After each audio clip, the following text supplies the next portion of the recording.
Yeah, it is. Welcome to episode 6 of the Renaissance Explorers. Today we're going to have a little bit of a purpose recap, really ground what Renaissance Explorer is, where we're heading, a little bit about the Renaissance Explorer do. Next, we're going to map our next steps together and talk about the proposal we have both for Haifa and Seeds and the recap there. Then we're going to dive into section 1. So the majority of today is going to be going over section 1 fairly quickly and giving a pretty high level recap of what that section is about. And that's the general flow for today. Does anyone have any major agenda items that they feel are worth adding for today? If so, just add them to the chat. And I'm going to mute everyone. There it is. All right, everyone's muted. Cool. So for today, let's just do a real quick breath work. We're going to build the energy just because there's going to be a lot to cover today. So we need our minds as sharp as they can be. So if you would like to join me, you can. If not, just turn your camera off and do whatever you'd like to do. But feel free to stand up, stretch out a little bit, open up your chest. We're opening up the lungs. We're trying to get them as big and as open as possible. Take a big expanding breath, stretch out a little bit, get your body ready to be able to stretch and breathe really full and deep. Oftentimes our lungs, they never get fully expanded throughout the day. We don't consciously take this moment to really use them and utilize their capacity and bring more energy and life into us. All right, so what we're gonna do is about 70, 80 breaths. We're really trying to get a little bit of tingling going on in our body. I'll give you a countdown when I feel like I'm got like 20 more breaths in. I'll give you a warning. And then after that 20 more, just really give it for that last 20, 30 breaths. And then we'll sit there, we'll feel the energy kind of drop in, and then we'll kick in for today. Cool. So feel free to make a movement too as we're breathing. And let's go.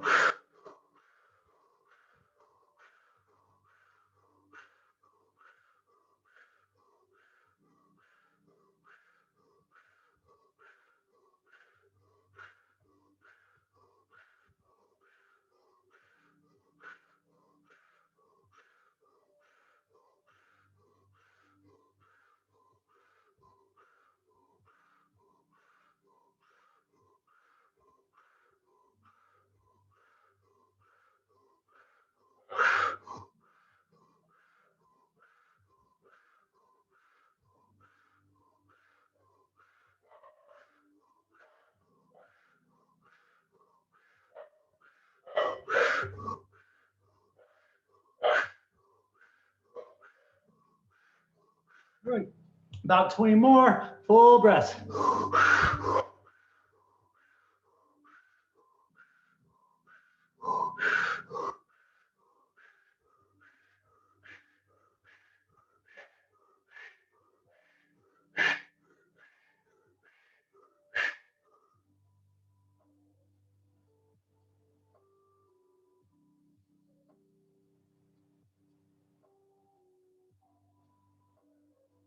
And if you want, you can take as big of a full of a breath as you can and then hold that full breath.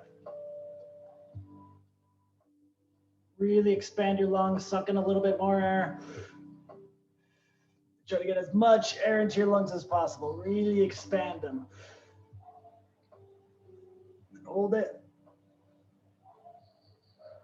And then breathe fully out and hold the out breath. Relax into it.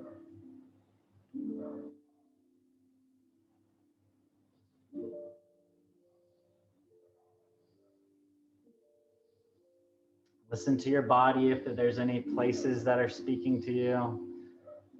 Any especially weird tingling sensations you might be feeling.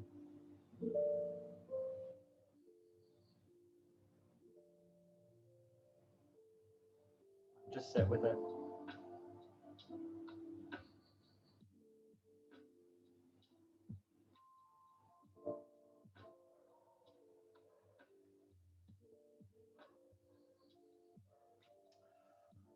Ooh. Look at that, it was about 4 minutes and complete state shift. It's fantastic. Whew, all right.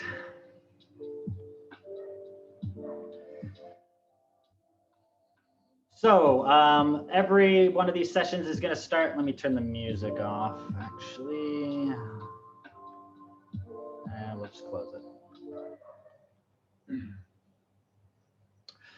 So every outer space session starts off with any consent proposals. So did anyone bring any proposals that we've harvested from the forum in order to immortalize anything into the canon that is Renaissance Explorers? I know there was 2 topics we brought up during the week. One was the comms agreement and the name of the guide agreement. I know those were 2 that were alive that I feel like were going to be brought. Did anyone bring anything for either of those?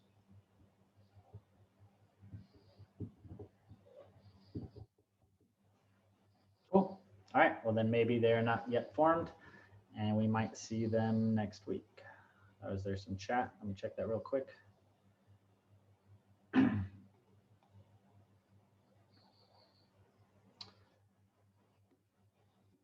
So there's 2 agenda items that were added, something on becoming resident to citizens becoming too expensive. Let's cover both of those agenda items near the end of today's call. I think we'll have some space for them.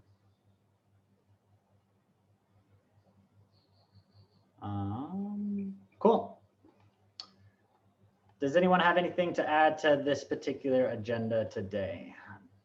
Anything else besides what you added, Bart? That was awesome. If you do, just put it in the chat. These here. Great.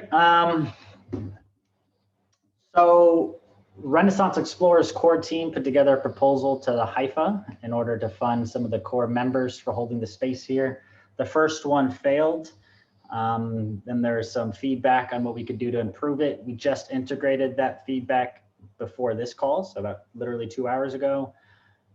Then we're going to put together a new proposal and apply it for about tomorrow. So in another few days, so by the time this next call next week, we'll have an idea if that proposal passed or not in HIFA.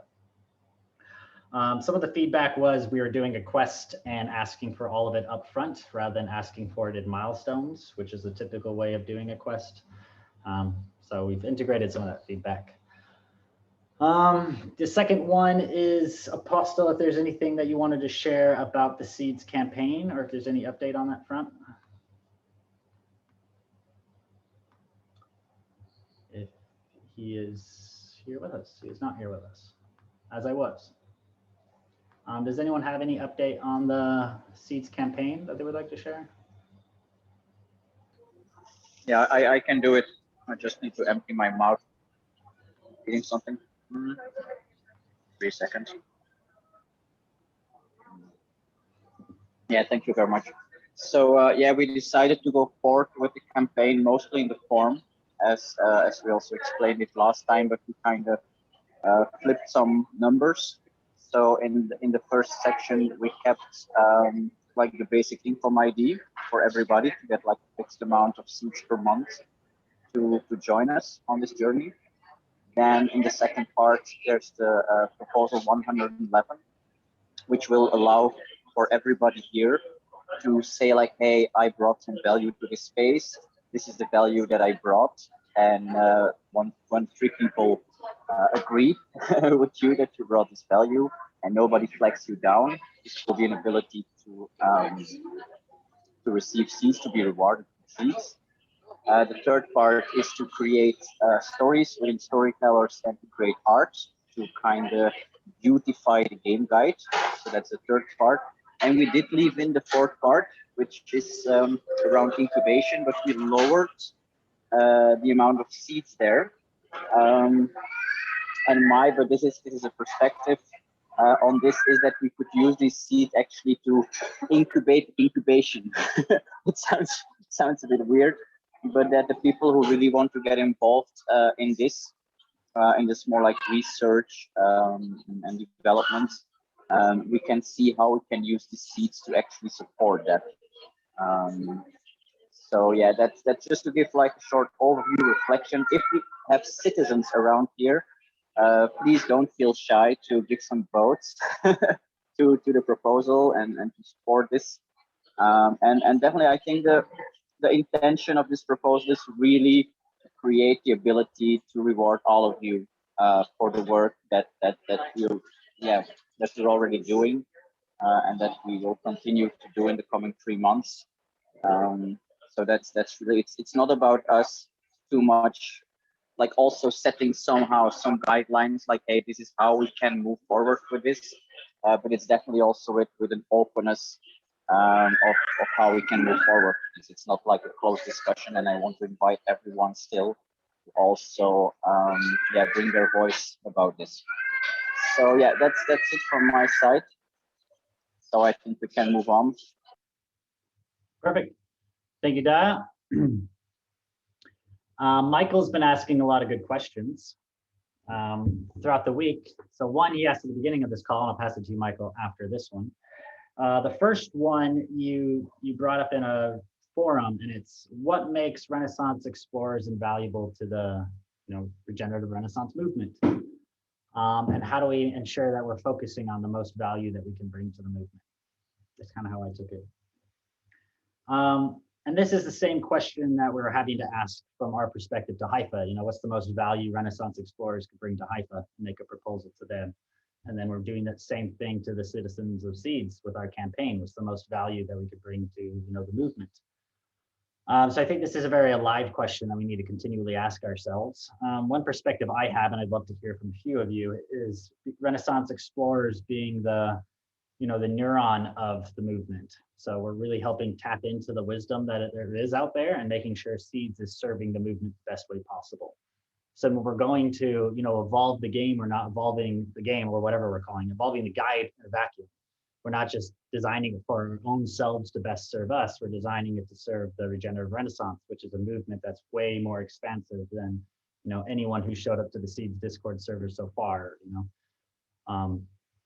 So that is our kind of role here, is we're sensing out into the wider movement, seeing how we could best be of service and making sure that the game is reflecting that, so that we really can serve this movement in the best way possible. And that's a couple-fold. One, in order for us to do that, we have to understand what Seeds actually does and how we can use it and how we drive it. If we're drivers of this, we first need to learn how to drive. So that's what Renaissance Explorers is currently doing, is figuring out how this vehicle actually works. Before we start doing that sensing going forward. So it's kind of twofold. Right now, we're kind of, learning about the vehicle and how to design it. And that the most value we can bring is getting the game guide to completion, which it's completed when we've all gone through it. We've brought our own wisdom to it. You guys get it. I don't need to repeat all of that. And then going forward, I think it's creating some content that helps others do exactly what we did, but easier. Not everyone's going to be able to set aside, 4 months to figure this out. So how do we shorten the journey from showing up to really being able to get involved and understand how this game works and participate? And that's where I think Renaissance Explorers is going to continue playing a role well after these quests are done. And how this actually looks is, this is a proposal I'm bringing, so I'm kind of meshing it together to change the governance of how Seeds does global funding. So with funding, we want to have, tight feedback loops where the value flows and the accountability are actually held within a community. Like right now, we're funding global projects with the global community, and it's really hard to have that accountability. And we don't know, which is why it's really difficult with the campaigns. It's like, I'm in, Bali and someone's in South America running a campaign. Like, I have no idea what's going on there. Like, who's holding each other accountable for this? So I think the very short experiment in trying to do funding proposals on a global level failed. I kind of already knew this, which is why there wasn't funding proposals to begin with, but we started using it that way, so we get to relearn it, which is fun. That's just me being rude. So anyway, the proposal is that the citizens are actually choosing how to distribute a budget to different organizations rather than voting on individual proposals. So what it could look like is saying, I think Haifa is doing 50%, Samara is doing 30%, and Renaissance Explorers is doing 20%. And then all it does is then distribute the budget to those dues, and then they have the accountability loops. They have a budget, they're doing stuff with it to make sure it's valuable, so they're reflecting to the citizens for them to keep funding them. And then all the funding proposals then go through those contexts, right? So we get rid of any idea where funding comes globally. So funding is going to move out to bioregions. So if the community in this bioregion wants to run something locally, the feedback loops are tied into them because they're holding each other accountable. They're in the same community. They probably know each other. Most certainly they know each other if they're in the local bioregion, right? So they're holding each other accountable because it's their shared budget. And that's actually the reason why we have 144 citizens needing to be part of a region before it activates it, because the 144 is Dunbar's number before you have direct connections. So that's like right at the limit, the very base limit, where we don't have just a group of people colluding to, share one goal. It's actually a community, So what I'm trying to say here is that we won't have any global funding proposals into this context. And this is how Renaissance Explorers can fund itself going forward, is we're serving a niche in the community, which is a lot around, wisdom sharing, helping people understand the guide, storytelling, all the other stuff that hopefully we get into, and it could be very expansive. But at the end of the day, we're providing services to seeds, the community, and then the community pays us for those services. So we're a public good in that sense. So I think it's really cool because we're exploring a new type of organization that actually doesn't exist. It's sitting like right in the middle of a for-profit and a public organization. It's not quite like a nonprofit. I think actually probably has none of those characteristics. So we can do things that don't necessarily have a marketing cost. So when we're putting courses together to teach people about seeds, I don't think we need to think about how much are we going to charge people for these courses. We just say if these courses are valuable, then the seeds community will subsidize us for providing those courses. So that way we look more like a publicly funded university where tuition is free, kind of like how we should just be doing it anyway. Well, we're not, so let's do it ourselves. There was a lot to unpack there, so I feel like it took a lot of time to do that. I think that was all necessary though. And now what I want to do is open that up if there's any feedback, thoughts, questions, any reflections to that model. And we can have 3 or 4 minutes to have a dialogue about that.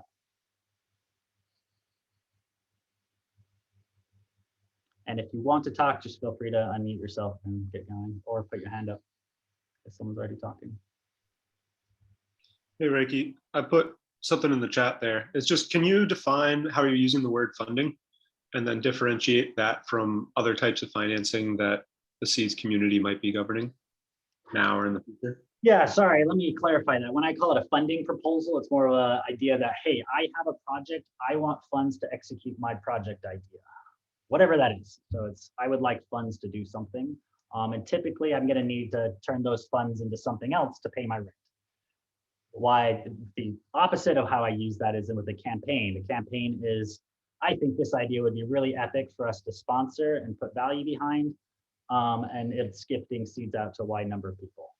So campaigns are like, go out and plant a tree and we'll give you 100 seeds for doing it. Why a funding proposal is, hey, fund my local community who's going to be planting trees, but we're going to use that and pay myself a $17,000 salary or whatever a year. Doesn't have to be lavish. Anyway, point is, funding is if it's trying to get turned into fiat or something to pay rent. Why a campaign is really just gifting seeds to a wide number of people. And that's how I distinguish those two. For a campaign, the accountability feedback loops are pretty clear. Are people sending these invites or not? They're not taking the funds and selling them out. And what's nice about campaigns now, I think we just launched it and going forward, is all campaigns are going to sit in an escrow account. So if we say, hey, I want to run this campaign, it sits in an account, and then that account is attached to the invite that's inviting people from it. So that it's not sitting in someone's personal account where they can go and cash it out, which means we have a tighter feedback loop and we could be a little bit more loose on how we fund those things because we have less of a risk in the community that someone might take the funds and run away or something. Why funding would be exactly opposite. We're paying people, they're getting that cash right up front, obviously, or often with the intention to sell it. Anyway, does that make sense? Using both of those?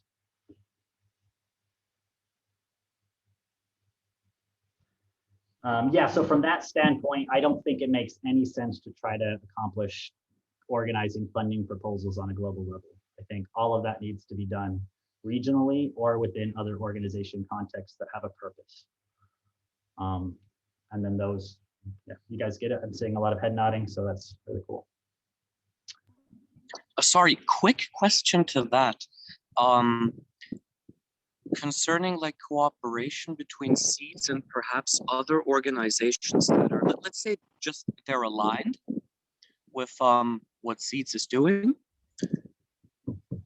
Would it still be a possibility for seeds to directly engage with other, let's say, just larger do or so on? Or that's basically, yeah, just a question. Do you think that it should solely be through, like, you know, entities like Samara or Movement Building Circle that these campaigns happen? Or are there possibilities as well for seeds to just directly do something like that? Perhaps with, yeah, a larger organization, for example. I'm going to answer this in a roundabout way. Seeds is a DAO, a decentralized autonomous organization. Why Haifa is a do, has an H in there. Why I'm telling you that? Because Haifa is very human. Do's are very human. There's humans coming together and making kind of decisions. Why a DAO has no humans.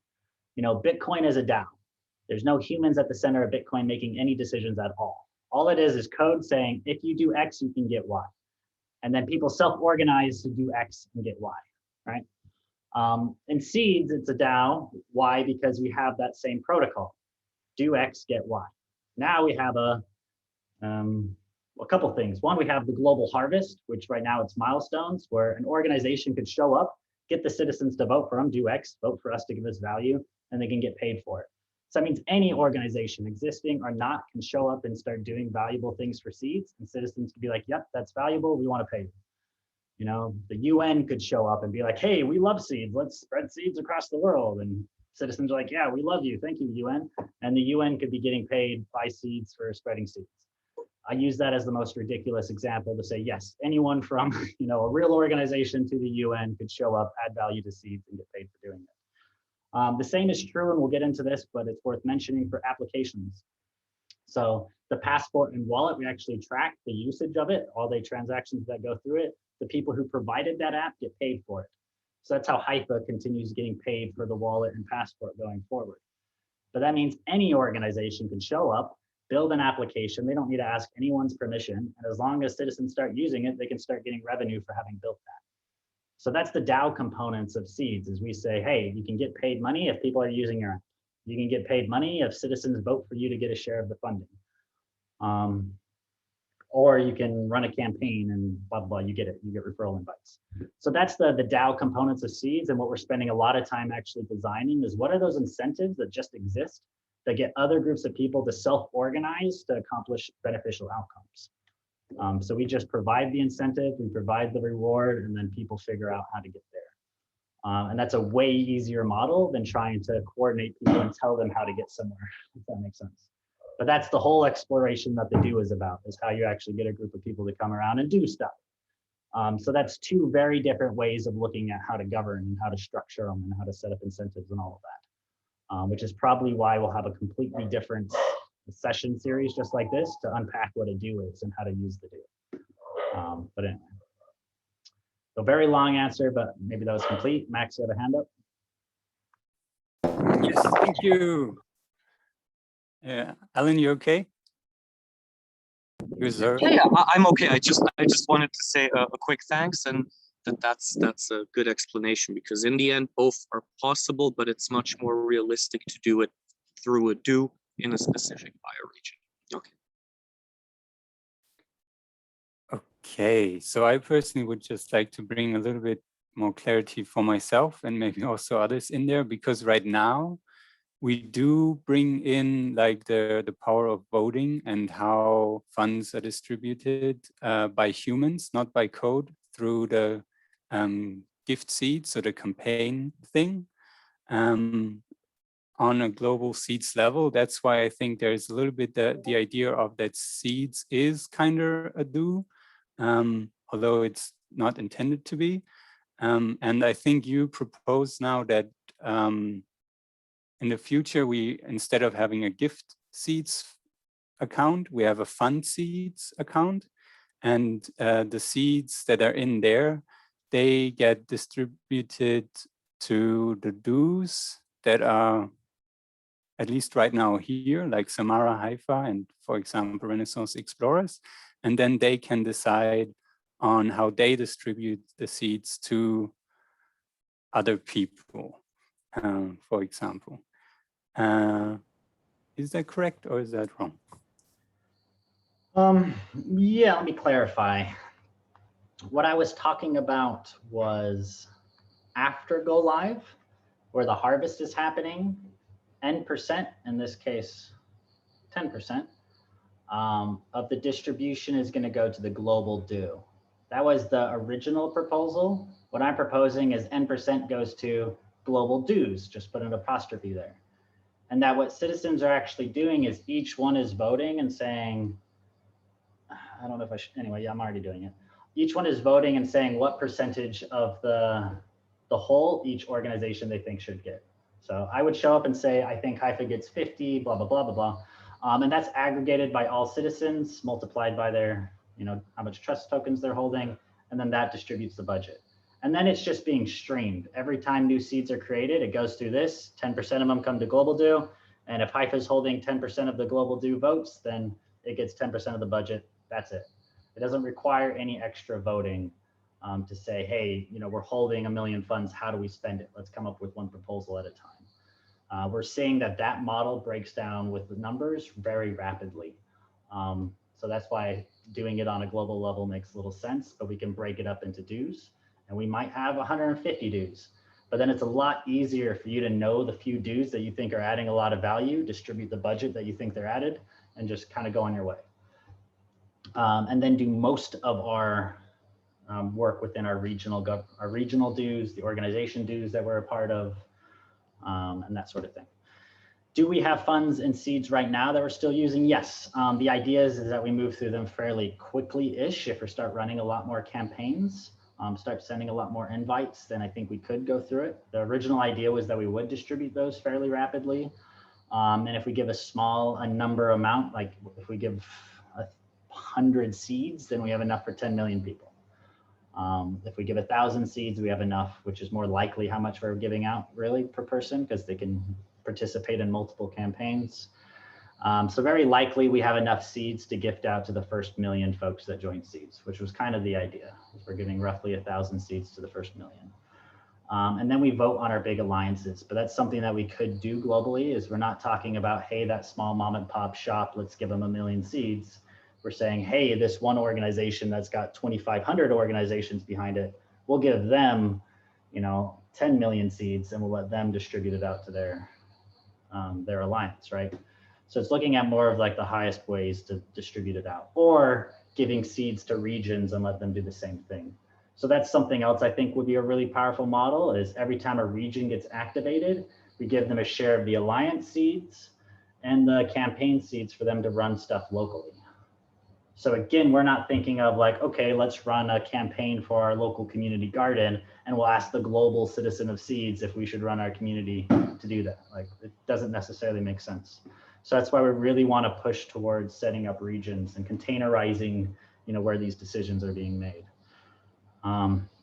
So yeah, it is a shift. Why this is happening now is just development timelines. We couldn't really do this sooner.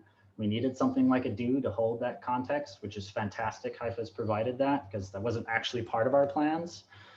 So yeah, that was a big piece that's prompting a shift here, as we have new capacity that we just couldn't fathom that we would have.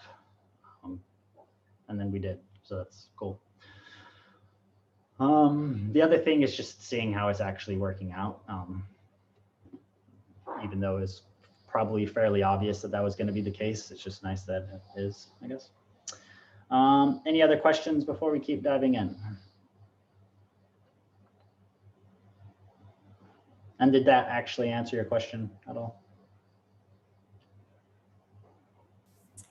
Yeah, kind of more questions, but they're very detailed, so that's it's not so important. Well, what I really want to do is, I know last piece on the biggest things that we can do is there's some things that are really alive, like the governance and redoing it. This is where this is coming from, is like how to redo the governance model to be easier for folks. So that's kind of why I want to get through section 1, because section 1 is just the foundation. So I kind of want to breeze through that. And then section 2 is the game guide, or sorry, the governance side, where we can start actually working on the real governance questions that we're dealing with today and start rethinking it. So that's kind of where I'm taking all of this. Cool. Any thoughts, feedback, anything anyone wants to add or ask a question about before we go on?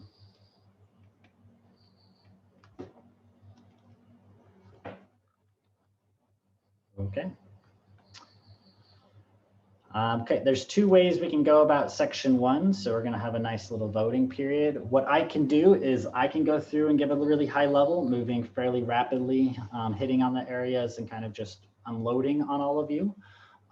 That's one way. The other way is we can go into breakout groups, because I imagine you've all already read it anyway, and we can just bring up anything with the remainder of section 1 that we have to bring up. And then we can do the harvest model and then actually as a group. So what it would be is we'd do our breakout groups, we'd harvest the tension points, we'd bring them to the whole, and then as a whole, we'd go through all the tension points, you know, kind of one by one. So that's our two different ways. There's one's just a general overview. The other one is tension point seeking and addressing. If you want to do option 1, which is just breeze through the guide, we can do a clapping emoji. If you want to do it the other way, then do a heart. So if you want to do breakout groups, talk to each other, do a heart.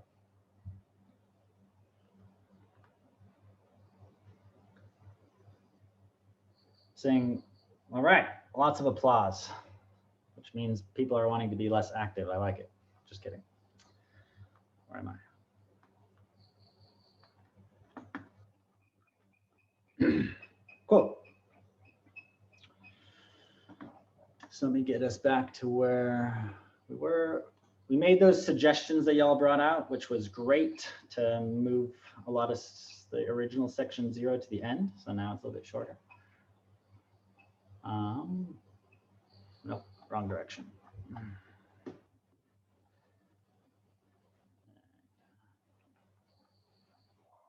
Also, real quick, we do have a little mini quest if anyone wants to take it on and claim it as some rewards later. This is how I think I would like the tables to look. So I've kind of did the font, the colors, etc. And if anyone would like to do that to the rest of the tables, because I think that looks a whole lot better than the current tables. So if anyone wants to do that, feel free to send me a PM that you want to take that on, and I'll give you access to the doc to edit it and be able to clean up the rest of the tables. So the rest of them look like this. So just, yeah, and the other one looks cleaner. Actually, this is annoying, I know, but do we like this version of the tables or the previous one? Thumbs up if you like the one that I'm trying to change it to. So do you want to change them to what I just showed? Thumbs up. Yeah, lots of thumbs up. Maybe show the other one again. Okay. Yeah, let's do that. This is really important stuff. If it's not pretty, people aren't going to read it, right? So here's the other one.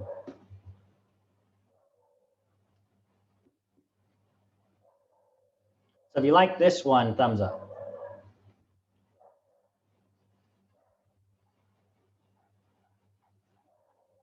All right. If you like the second one, give me a heart. All right, it's unclear then. Then maybe I'm not going to do anything with it, and we'll let storytelling circle if they care to do anything with them to make things pretty, because it's not my forte anyhow. Cool. So where we left off last time with section 1 is just the citizen requirements.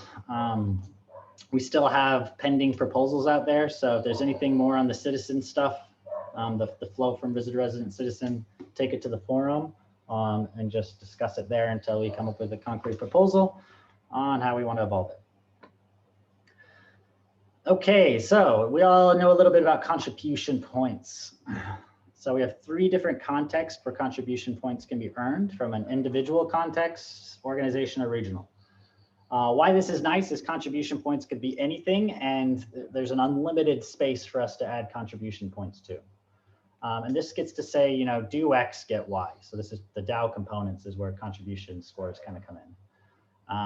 So as long as we can track it and we can put it on chain, then we can build a contribution point around it. So if there's something beautiful out there that we'd like to see done and we can add it, great. One example, we could work with Regen Network, and they're doing ecological state change, and they're proving that, you know, this area has more diversity of trees than before. So we can use that and say, okay, if you improve 5%, you're going to earn X number of contribution points as a region. And that's something that anyone could then say, oh, if I regenerate my environment, this place is going to pay me to do it. No one needs to give their approval. You know, no one needs to vote that through. They just go out there, they regenerate, we track that they regenerated automatically, their points go up, they get paid. So that kind of makes sense. So that's the point of contribution points. Where scores come in that make it really nice is this is how we do the percentile ranking. So the difference between contribution points is we can have a very unequal society, because right now your ability to earn points might be influenced by how much wealth you have. Or might be influenced by how much political power you have, right? Which is the old power structure. So if we can use the old power structures to gain more influence and power in the new, then we could literally just remap what the old system looks like onto the new one, right? So that's why we need to kind of cap that, is we can say, you could be the wealthiest person in the world, come into seeds and buy up half of the supply of seeds, or 99% for that matter, and plant all of those. So you could have planted an enormous amount of seeds, but you're still going to be sitting in the 99th percentile right next to the person who planted, you know, a fraction of you, but they're still second. So what this does is we actually get to decide the degrees of inequality rather that we have in our new civilization. We could say we're going to have 99 degrees, which, you know, functionally speaking, the bottom, my assumption, we're going to have to test this, maybe 30–40% is going to be inactive folks anyway. So really, functionally speaking, we might maybe have 60 degrees of separation. You know, and citizens are very likely going to exist between 80 to 100. So we really only have 20 degrees. You know, comparing that to our current civilization, where we have, you know, 1 million to infinity degrees of inequality, it's a major improvement, without there being no degrees of inequality, which I actually think is actually unfair, because people are contributing different amounts. But we get to track that in our society. We can say, hey, there's only 99 different levels, or we can make it a decile and say that there's 10. We go 0 to 10. This might also be something we do progressively as we mature and say, you know, 99 is too wide, let's drop it down. Anyway, that's the idea of doing both, is then you can earn infinity amount of points, but they're still going to be added up and turned into a percentile scale in order to make things more equitable in our new civilization. That was kind of the intention behind it. I'll stop there if there's any thoughts, feedback.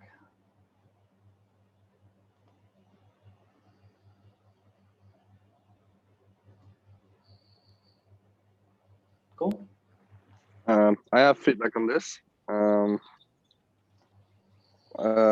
This has to do also with the topic that I suggested to bring in, because I think this can be made even wealthier, even more equitable by, like now I believe if you plant more seeds, you get more harvest. There is a connection there, right? And I think you can make that, like, that means that if you are wealthier, you earn more wealth. And I think we want to remove that as much as possible. So maybe what, for example, can be a solution to that is that the amount of harvest you get depends on the percentage of your total amount of seeds you have planted. In that way, you remove the idea that if you have more wealth, you gain more wealth.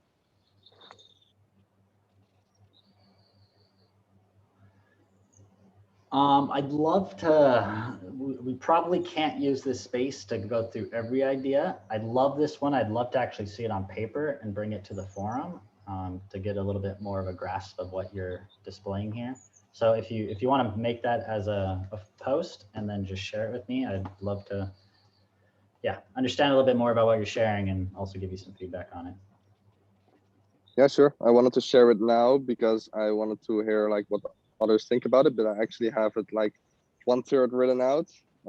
So I'm happy to share it on Discord as soon as I have it finished. Yeah, awesome. Something to look out for from a systems perspective is feedback loops, self-reinforcing ones as well. So our old culture, the more money you have, the more money you're able to get. So that's a concentrating pattern.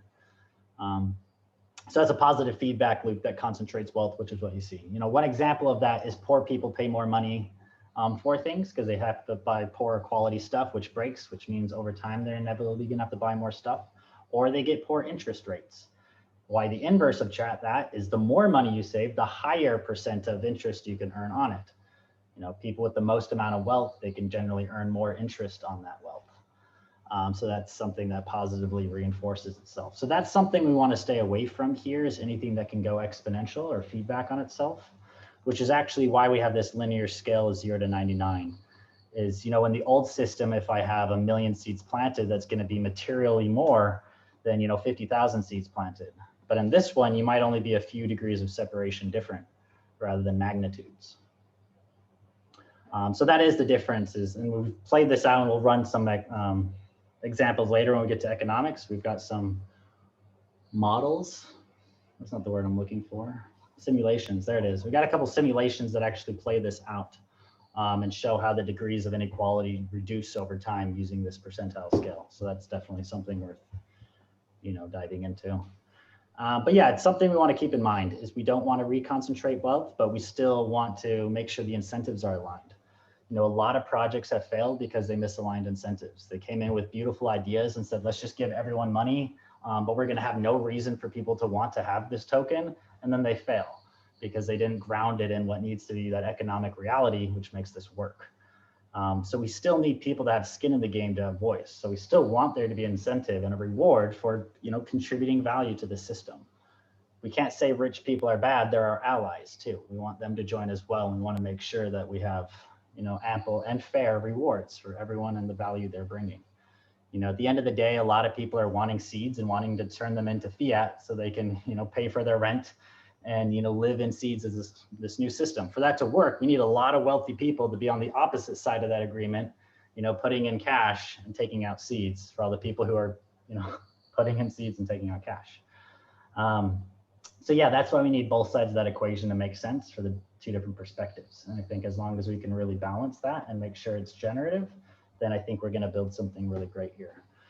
I'll pass this to Julio, and then we'll. Could you please enlarge the document? Sorry for jumping in. Oh no, please. Thank you for doing that, and sorry for forgetting. Yeah, for me, there are two things. One is there's no clear. I don't recall reading a clear exploration on how to add new scores if we realize we need a fourth kind of score. Maybe that's just by changing the guide, but maybe adding a protocol to the guide that's stating how do you change this course would be great. I don't know if that's feasible. That's one thing. And the other thing is regard the reputation score.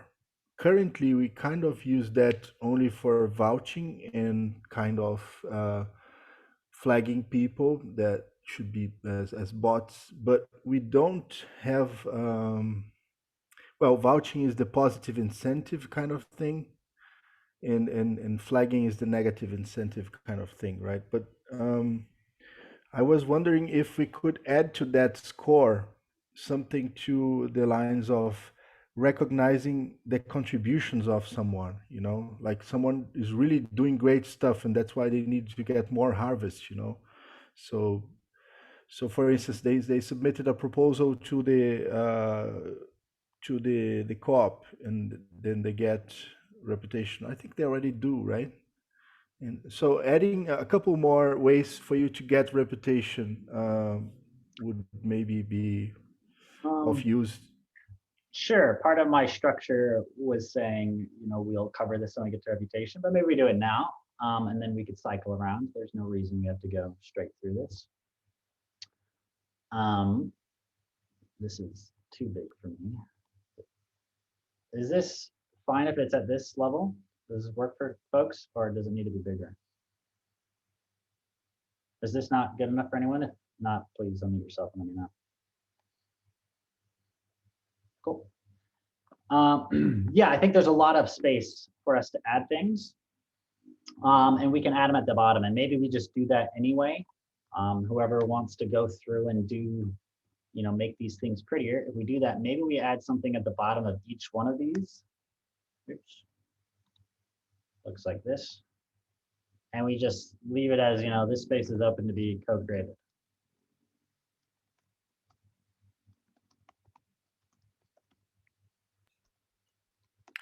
I love this story that was told that, China had boats that could circumnavigate the globe well beyond the Western world did, but they didn't do so. Why? Anyway, long story short is Western maps, they had blank spots on the map. They didn't show a map that showed everything. They showed a map here and they left a blank spot. And there was a whole story of why that encouraged more exploration from the European type people, is because it said, hey, this is something to be explored. So I like doing that in different parts in our guide and game here, is to intentionally leave spaces that are open that invite people to figure out how to fill them up.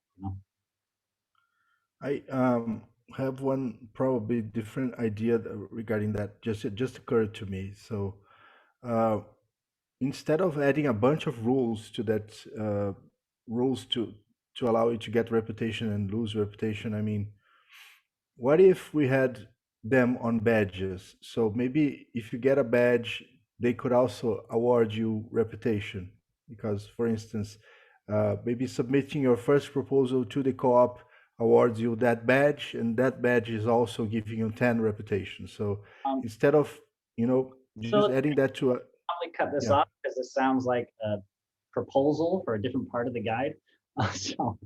So maybe to go back through just going over this and keeping us on a flowing tangent, if you have a proposal for shifting that, please put it in the forum and then we can just discuss it from there. Okay, cool.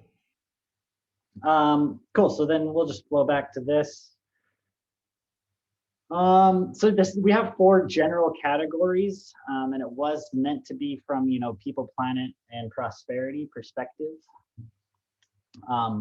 So planet and people, we built into reputation. People, we built into community, and prosperity, we built into planted seeds and transaction volume. We don't already, or at least I don't know any ways of tracking beneficial planetary interaction yet for building reputation, but maybe Julio, that's what you're just mentioning, is we can have a badge for awarding that. And that might be really great to do on a bioregional level, is every bioregion appoints, a land steward who's out there awarding people who are taking care of Earth. And if they, recognize you and they say, yep, that person's awesome, they could send you some reputation or something. And this is what's really cool, is that we have these containers for tracking that, and then we can continue to expand how we track it. A big part of reputation is just doing stuff that is really hard for a robot to do. So showing that you're human, which is really nice. So anything you could do to earn reputation that it would be really difficult for a bot to do that, and only a human can do it, we like a lot of those things. So certainly like a human recognizing another and sending them something, that's pretty cool. Community building, it's pretty lame right now, but this is another infinite space. We can have, we could say we want to reward people for putting on events, and then people put on an event, they put up their QR code, everyone who attends the event scans their QR code in person, and both people get a community building point for showing up. So whoever puts on the event earns 30 community building points, and for attending it, you earn 1. Or whatever. I mean, again, we can expand it. What's community building? What could we track? What can we prove? And let's make some points for it and make fun. The planted seeds is really important, to take seeds out of circulation so that the value of them is going to remain more stable. Because if we're continuing to mint some, we need to make sure that some are coming out. We want people investing value into the system. This is the general principle of a lot of blockchains anyway, is that concept of proof of stake. If you have skin in the game, now all of a sudden you have something at risk, which means you're going to make good decisions. That's how that logic kind of goes. The problem is, if you just have only proof of stake, then you've just created the pure oligarchy, which is governance by the wealthy, or plutocracy rather.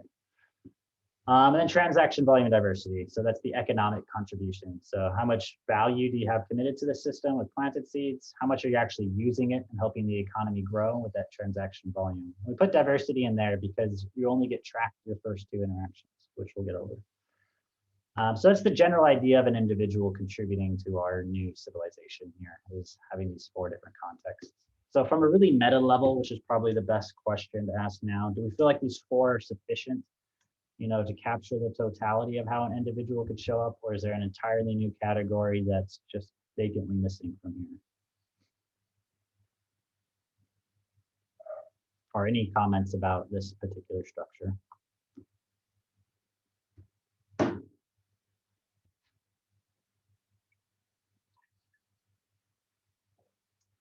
That's silence because we love it and it's complete. Yao.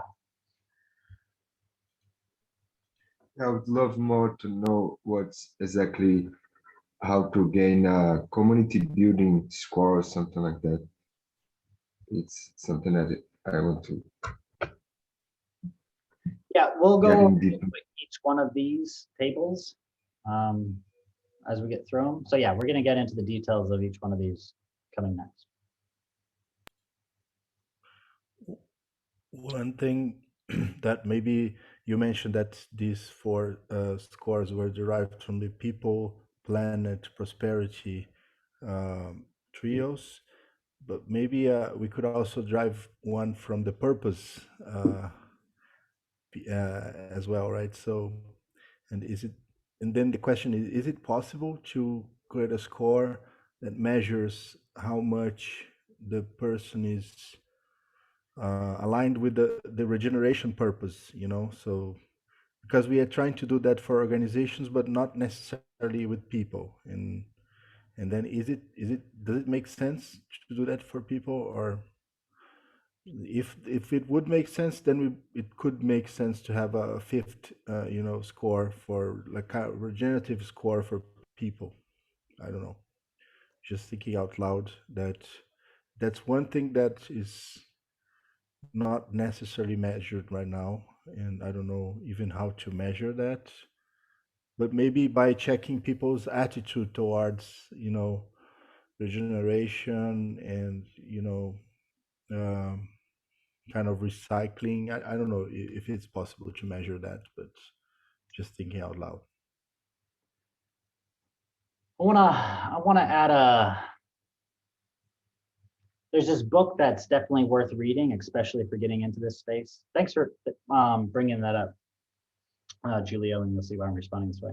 And it's called Punished by Rewards, and it's all the psychology of how rewards and punishment too oftentimes give you the exact opposite of what you're looking for. Kids who traditionally love reading, they'll hate reading after they've been paid to read, So anyway, it's a little bit weird. So I think there are some things we want to stay away from and not put rewards to them, because a lot of this is going to impact your economic wealth. So we know that this is going to impact people's lives. This is going to be something they're going to be doing to gain value from.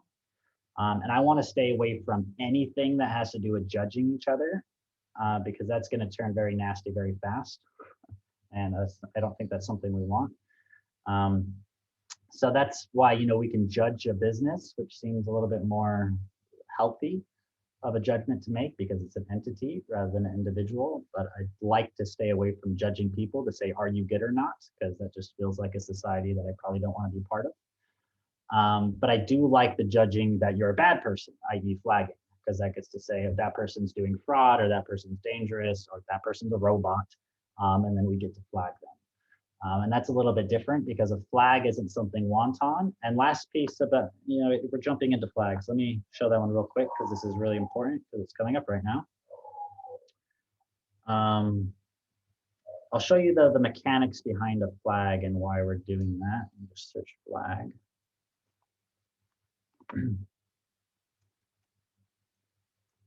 And in the meantime, Guy, if you've got something there. Yeah, I was just going to mention the episode of Black Mirror, which probably almost everyone's seen, where everyone's like scoring each other. And that's a very clear illustration of like the dystopia that can happen when you can like give like reputation points for absolutely everything. And if someone gets a 4 out of 5, it's like a total disaster. And then they give the other person 0 because, you've got to give everybody 5 the whole time, 5 out of 5.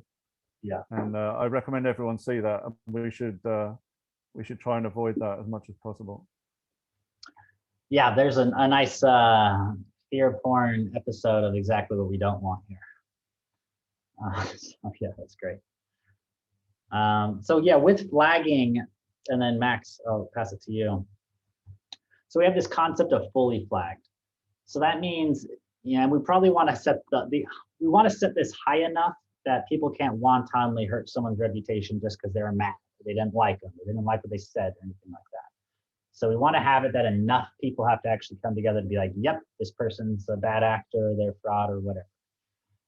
So that's what this fully flagged a bit is about. Is as a resident, my base points is 10. As a citizen, it's 20. Multiplied, if I'm the highest reputation citizen and I flag you, that gives you 40 points. So you actually need 3 of the highest reputation citizens to flag you in order for you to actually lose any points.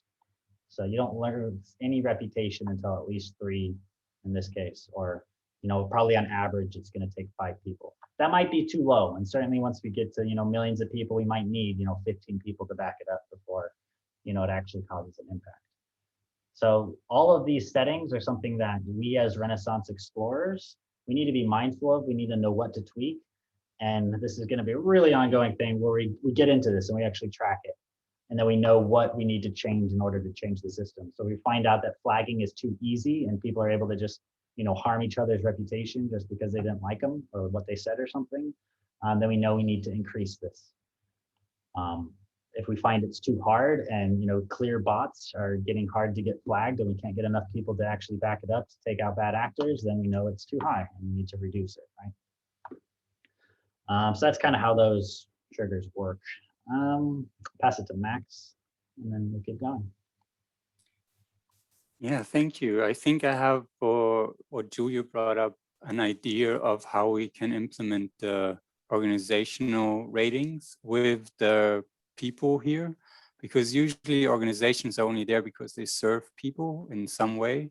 And so humans will be the consumers of these organizations, and therefore we know how they support others, and that will reflect on how regenerative their actions are.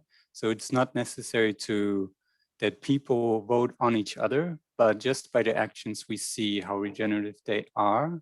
If they, consume from organizations that are within the system as well.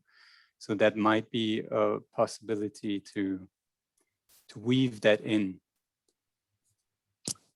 Yeah, something that I see that we already have that we might be able to piggyback on and then apply a cultural lens here to get what we're looking for is gratitude. So we can actually have it that if you receive gratitude, that you earn reputation as well. And then we use that same module in order to say, hey, how aligned are you to purpose? But that's nice is that every person gets to make that judgment themselves.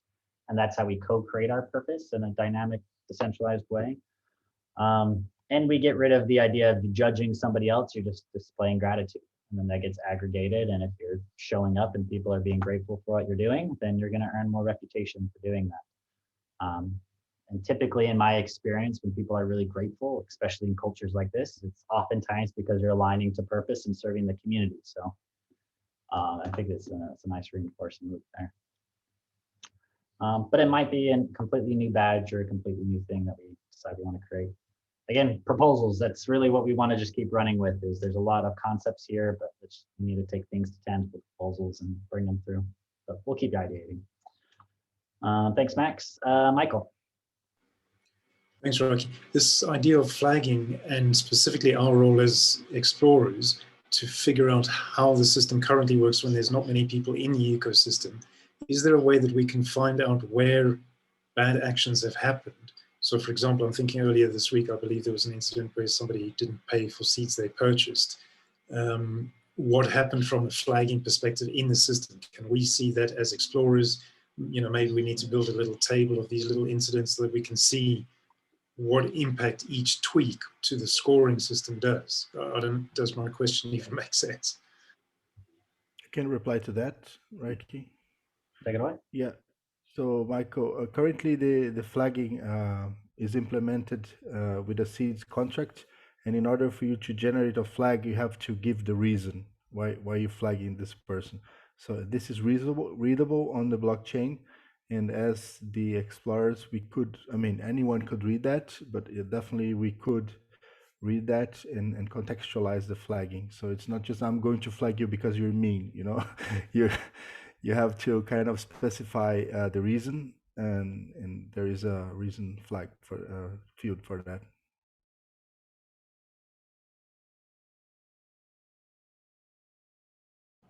And then we can flag back flaggers. Alan.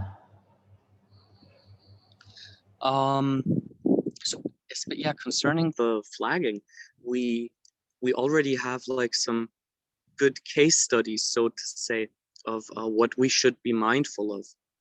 For example, one good case study of how a small but very dedicated group can kind of take over the narrative of a system would be when you look at the excesses of the far right and the far left in the United States.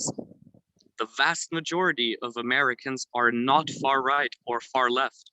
However, when you look at those movements, both of them have had immense success, which is, you know, not in any relation to their size, because they simply organized and they yelled loud enough and they constantly pushed and they constantly used that coherence that they had as a small group, so to say. So yeah, the excesses of the far left and the far right are a beautiful example of something that we, you know, that we can be mindful of in the seeds universe.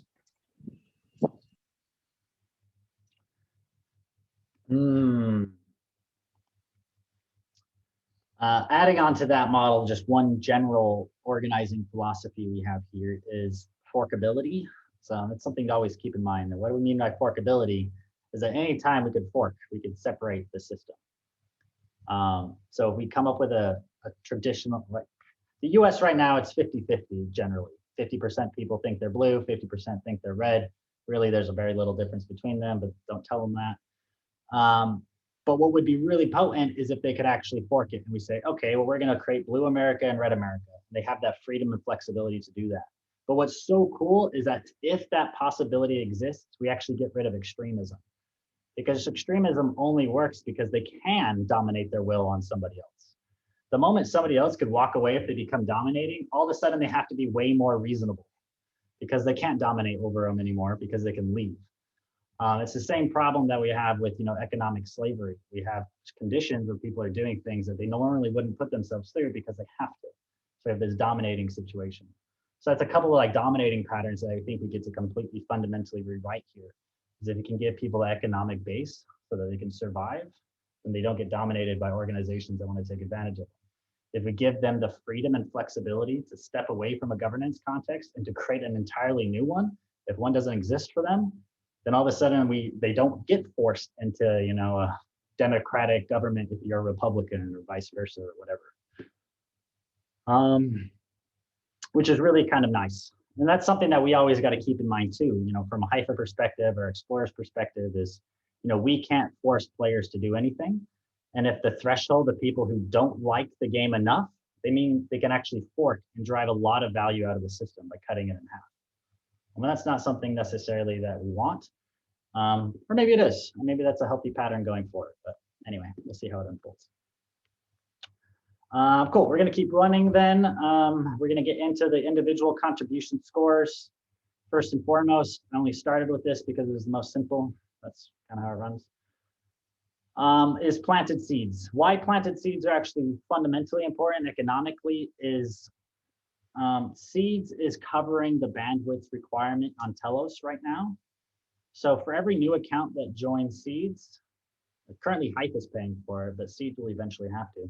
Haifa is sending some Telos to that new account and locking it into their account so that they can transact on the Telos blockchain. Maybe in the future, seeds will be doing this, but ultimately what we mean is every new account is actually taking value from the system or from somebody. Right now it's Haifa. So that's why we need that initial cost. That's the fundamental reason why you have to send 5 seeds to invite somebody is because it literally costs Haifa money to set up that new account. And sending them that 5 seeds is to make it so you don't waste all of Haifa's money. In the future, it'll be seeds money.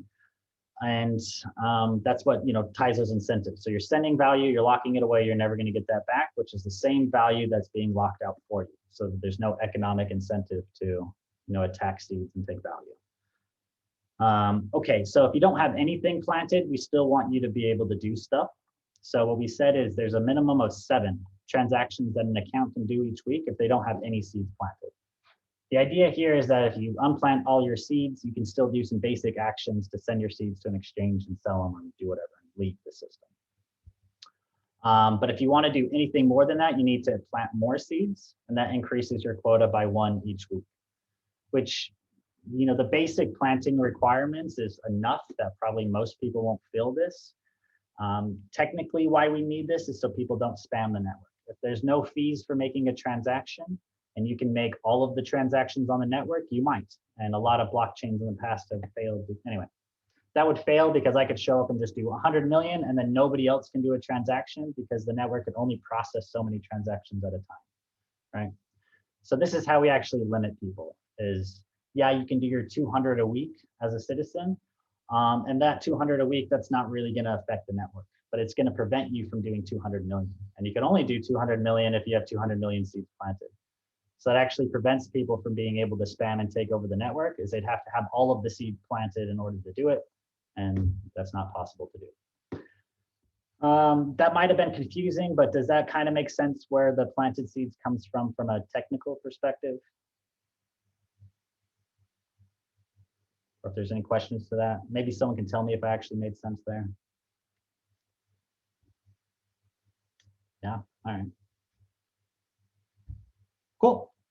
The other thing that's nice here economically is as we grow, we're constantly taking seeds out of circulation and locking them away indefinitely, as long as those people are part of seeds. As organizations come in and join and their transactions amount increase, they're gonna need to plant more and more seeds in order to do more and more transactions.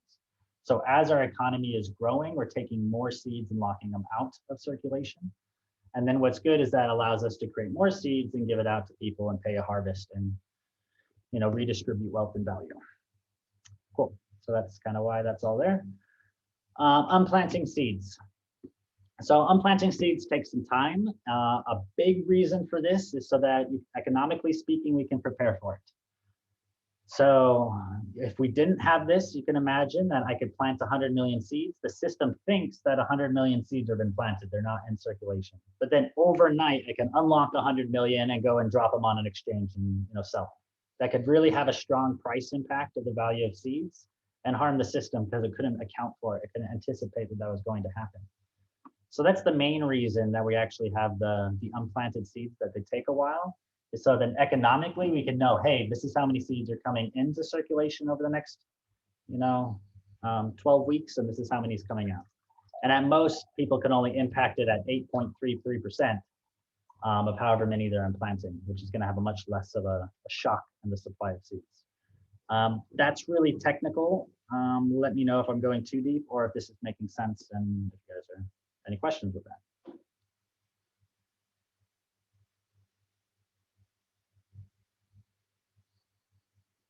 Cool. What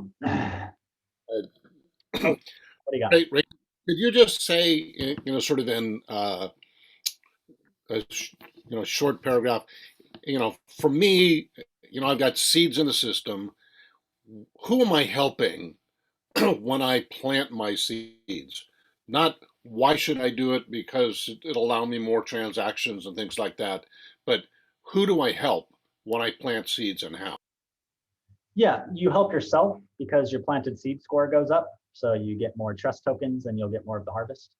You help the whole system because the more seeds we take out of, this is the hard part about this, is we can't really go section by section because all the sections are connected. But you help the whole system because we actually are tracking. Oh, perfect. Look at that. Actually, it's more up here. We're actually seeing how many seeds have been planted in order to create our harvest. So as more seeds are planted, we're assuming these many seeds are out of circulation. So if we have 100 million taken out, that means we can create 100 million new seeds and put them into circulation. So the more seeds that are planted, the larger the harvest is going to be. This is the same thing central banks do, or any banks do, with term deposits. The reasons they're going to pay you more money for locking your money out of circulation for a period of time is because then on average, they can say at any given point, on average, we have $100 million locked out of circulation. That means as a bank, I can create 100 million new currencies, and it's not going to have any inflation impact on the system because I know 100 million is taken out of circulation. And this is literally what banks and central banks are doing. So we're using that kind of same model.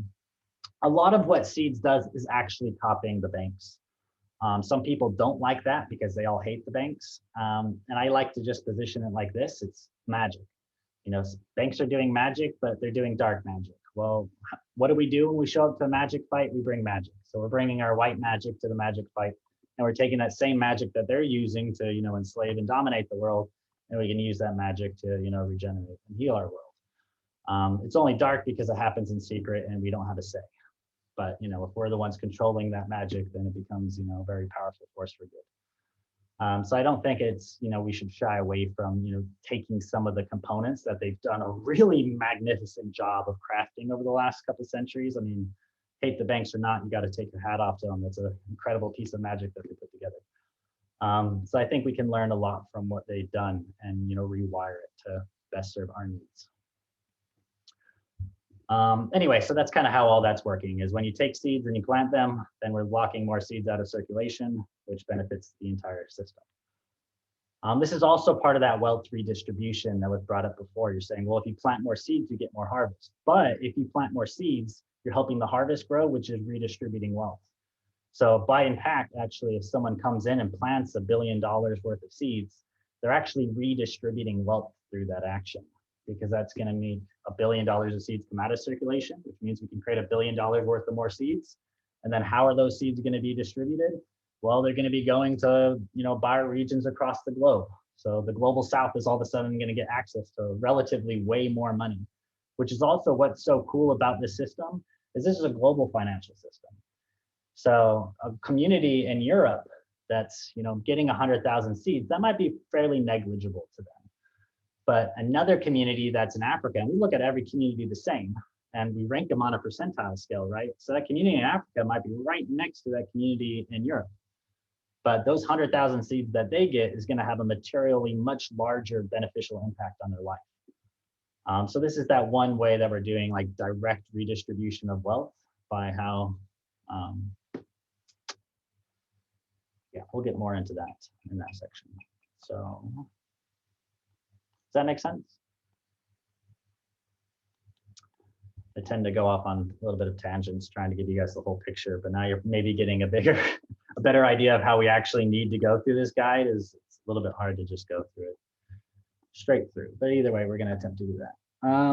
We have about 15 minutes left more on the call, so I'm going to spend 5 more minutes on the guide, and then we have 10 minutes to close up. Community building points. So this is what's kind of boring right now, is invite people, help them become a resident or citizen, and you can earn some community building points. So it's pretty cool. I mean, you get it, and it's just basically setting up an incentive for people who are, welcoming people in, helping them actually understand it and move through the process. You can earn community building for building community, getting to know each other and helping them through. The other way you do it is that same model, but with organizations. So there's another incentive for reaching out to your local cafes, bringing them on board, helping them move through the process of becoming a thriving organization, and you can get rewarded for doing so. So this is what's in practice right now is these first two. These things are all suggested, so they're not actually active right now. But the idea is that you can earn community building points when you're supporting regenerative organizations. So that could be a form of building community, is supporting those organizations that are serving community. It could be when you're doing a local exchange. So how do we benefit, or how do we compensate and incentivize circular local economies? Well, let's reward people for building their local community by exchanging with each other. So when 2 people share the same region and they interact, then there's an extra benefit there for them buying local, is what that's called. Cool, we'll just kind of leave it at that. Julie, you got a hand up? Yeah, really quick. So if we change the settings, for instance, for not giving community building points for inviting people, then we we may actually do this in the future. As at a point we have a lot of people already in, and we want to stop incentivizing that too much, we could change the settings. So what I mean to say is that maybe um, just by checking the scores, because once the other call I mentioned that the journey from visitor to citizen is actually increasing the 4 scores. So maybe if we could, instead of requiring people to invite people, we just require them to have some community building points in order to become, visitors and citizens. And no matter how they got these points, maybe they helped a sustainable organization, maybe they, so this could be a way for us to avoid that, also that sense that we require you to invite people, and sometimes that triggers people. So this is just what I wanted to bring. Ooh, yeah, I really like that. Unfortunately, all of these ones that are active right now are tied to invitations, so it doesn't undo making invitations. But certainly some of these other ones, like buying local and stuff, might be, a way around that. Yeah, really cool. Ricky, there's also, technically, would it be possible to unlink that second part when somebody, inviting somebody when they come in and getting points? That's great, but now you can only get to resident. Can you put in and say these 4 people help me? Yes, exactly.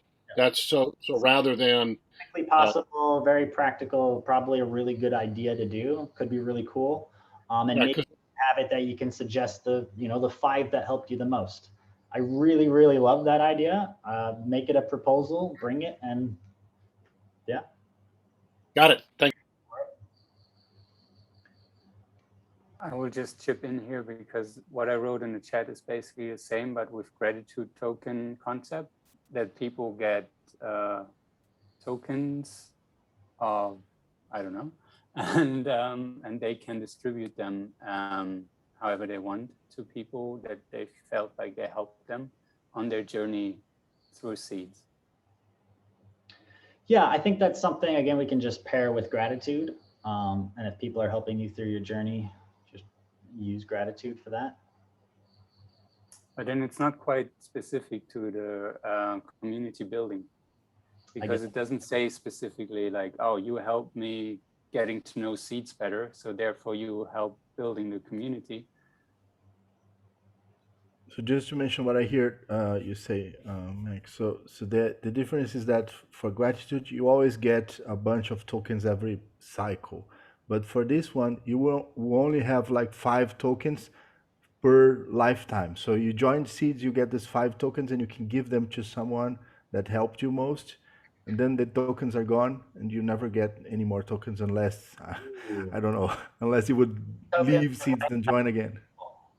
Yeah, I love that proposal too. That could be something awesome. I think that's kind of technically a badge.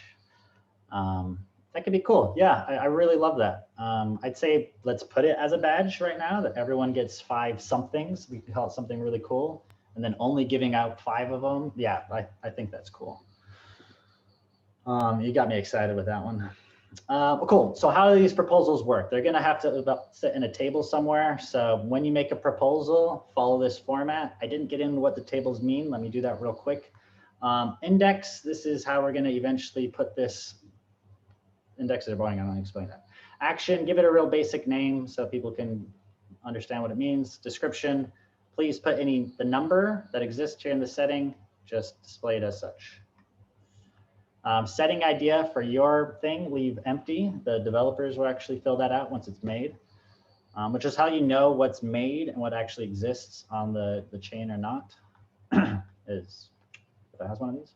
And then impact. This is how important to the game is this setting. So if you feel like this is kind of a trivial thing, leave it low. If you feel like it's a fundamental component of the game, make it high. If it's somewhere in between, make it middle, medium. Cool. So then each one that you propose, set it up with a setting. And if you don't have the perfect math for the setting yet, just make your best guess. So for yours, if they were evolving to citizen, then they get 5 tokens where they send 1 community building point each. Or maybe that token is 10 community building points and it's something really powerful. So you decide what weight to give that token within your proposal. So we can discuss all these components and create something that's complete. Just another remark, the impact setting also implies the a number of quorum needed for changing the settings in a referendum. So if you're changing the referendum, changing a setting in a referendum for a high setting is much harder than changing a low setting.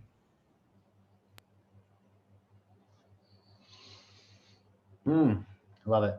Ooh, really good ideas already. Cool.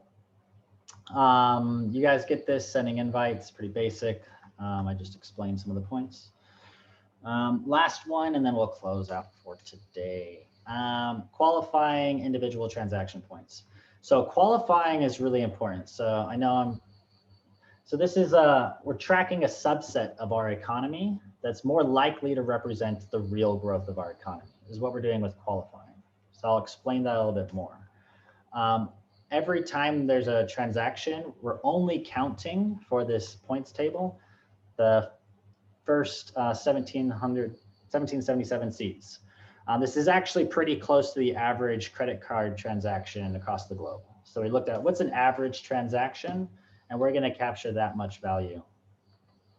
So this means if there's one person that bought a house, they're going to have materially the same points gained as someone else who went grocery shopping. So we didn't want to have one of those feedback loops that just gave way more value to the people moving a lot of money, because again, that's just going to concentrate wealth. So we're going to cap what's actually being counted here. So it doesn't necessarily just benefit the wealthy, okay?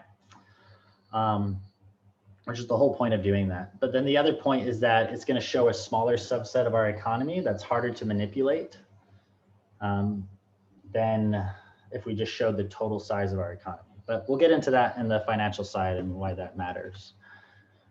Then we're going to only track 2 transactions between 2 accounts, so that you can't sit there with you and your friend and just send a bunch of transactions back and forth and rack up a bunch of points. We're saying only you send him and him send it back to you, that's it, it was counted. So if you and your friend want to do that to each other once a day, by all means, that's how much you can game the system. But we're going to set a cap there. So that was the main idea behind only counting the top couple, is to make sure that we capture people wanting to just send it back and forth.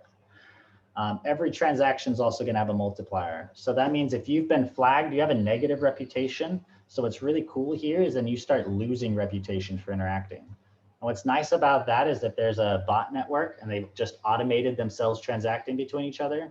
Then if you drop 1 negative, then they're going to go negative, and they're actually going to be negativing each other because they're interacting with each other, which have negative reputation. So it just brings down the reputation and kind of crashes that whole bot network. So again, technically why that exists, which is kind of fun. On the positive human side, this means you get more points for transacting with beneficial people in the ecosystem. So the more active they are, the higher their reputation, the more value you get from interacting with them. That applies for people, but it most importantly applies for organizations. So what we're doing here is we say you get a more reward if you're buying from that regenerative organization than if you're buying from the regular one. So we're just all about aligning incentives, saying that organizations obviously going to make more money, but now people who buy from there are going to get more benefit than buying from their alternatives, which would probably be degenerative. And that's really cool. And what we want to do is make sure this is material enough to give regenerative organizations an unfair advantage against the default degenerative ones that we're replacing. So there's some multipliers above and beyond that already reputation bonus for each level that an organization moves up between sustainable, regenerative, and thriving. So we move from a regular organization has a 1 multiplier. Reputable also has 1, but now when you're sustainable, you move up to 1.3, regenerative 1.7, thriving 2.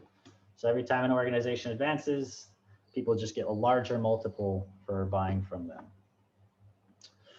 We put all that together, and that's how we get the transaction volume that you're contributing a day, and this gives you your transaction score. Pretty straightforward stuff, in my opinion. Does that make sense? And are we appreciating the way that I'm explaining this?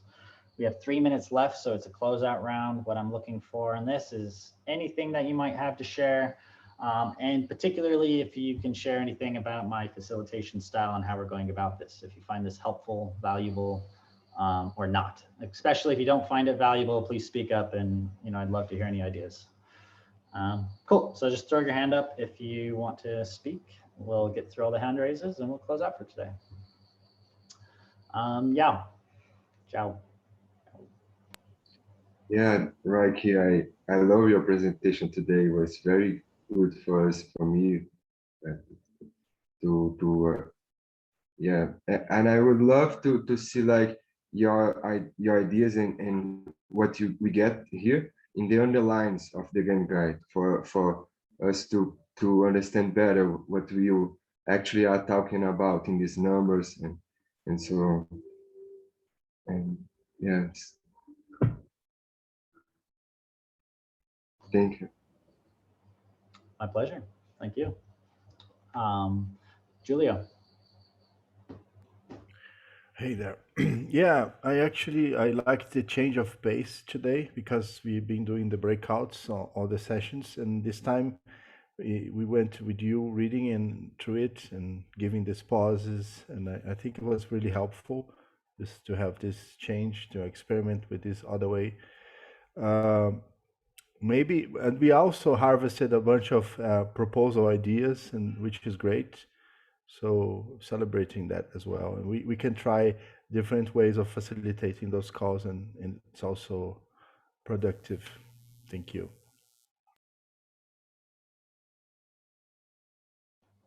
Ooh, anyone else have any, not necessarily feedback, if you have anything constructive, just PM it to me.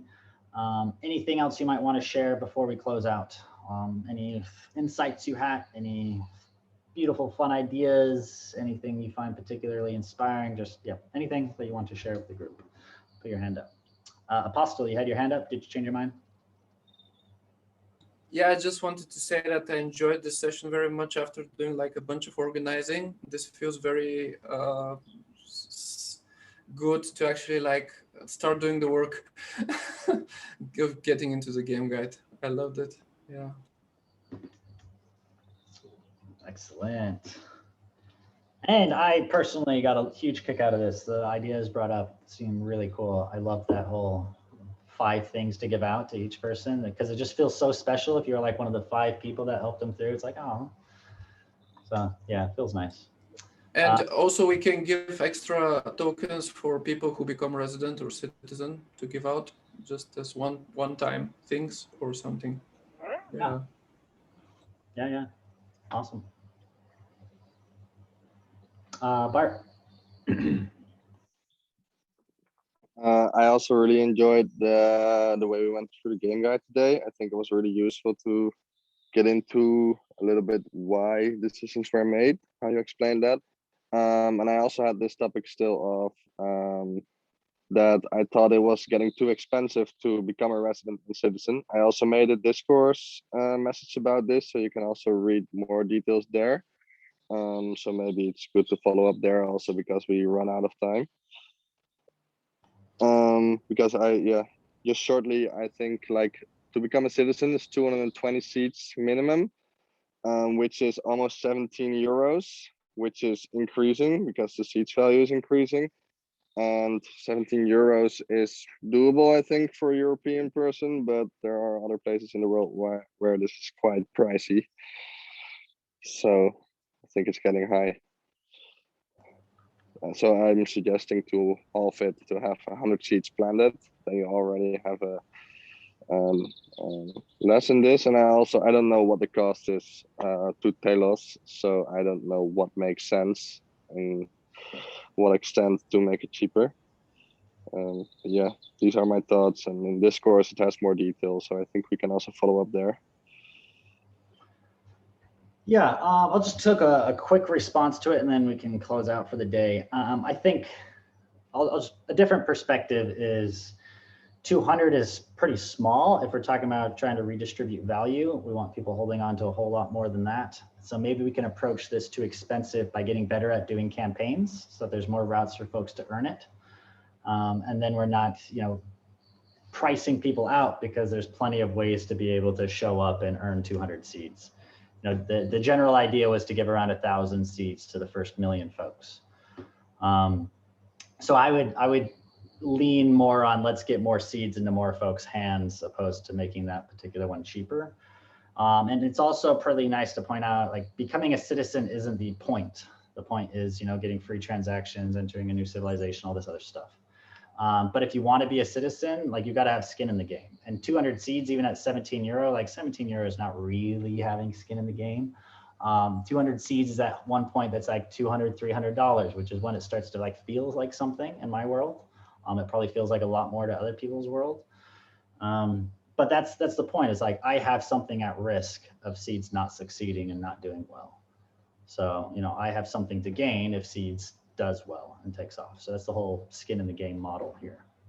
So that's why I think we want to keep planted seeds fairly high, and potentially even, but anyway, we can certainly shift it, and let's let the citizens kind of decide how they want to do it. I'm just saying there's a lot of benefits for keeping it high, more skin in the game, and it's redistributing value. So we want people to have some value stuck in the game, certainly if they're making decisions, right? That's it. Okay. If there's last bit of any wisdom someone wants to throw out there, great, do it. And then we'll unmute ourselves and we can say, yeah, all right, well, let's do that. Everyone, we could just unmute, say goodbye, have a beautiful day, make any weird noises you want to make.